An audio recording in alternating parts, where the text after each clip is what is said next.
હાઈકોર્ટમાં આજે એક ઐતિહાસિક ક્ષણ સર્જાઈ છે। સુપ્રીમ કોર્ટના ન્યાયમૂર્તિ જસ્ટિસ સૂર્યકાંત અને ગુજરાતના મુખ્યમંત્રી ભૂપેન્દ્ર પટેલની ઉપસ્થિતિમાં ગુજરાત હાઈકોર્ટના નવા state of the art arbitration સેન્ટરના ભવનનું પડકારો અને ભાવિ દિશા વિષય પર 2 દિવસીય કોન્ફરન્સનો પ્રારંભ થયો છે।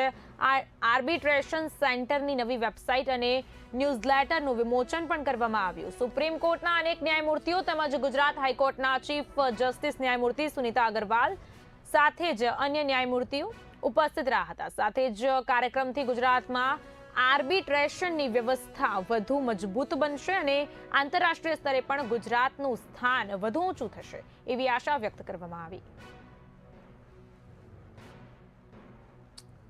વેબસાઇટ પર ન્યૂઝલેટરનું વિમોચન પણ કરવામાં આવ્યું છે। જી હા, બિલકુલ આપને જણાવી દઉં કે ગુજરાત હાઈકોર્ટમાં ઐતિહાસિક ખાતમુહૂર્ત કરાયું છે। આ સાથે જ ગુજરાત હાઈકોર્ટમાં સર્જાઈ છે ઐતિહાસિક ક્ષણ। ગુજરાતના મુખ્યમંત્રી ભૂપેન્દ્ર પટેલની ઉપસ્થિતિ સાથે જ ચીફ જસ્ટિસોની ઉપસ્થિતિમાં ગુજરાત હાઈકોર્ટના નવા state of the art arbitration સેન્ટરના ભવનનું ખાતમુહૂર્ત ભવ્ય રીતે યોજાયું।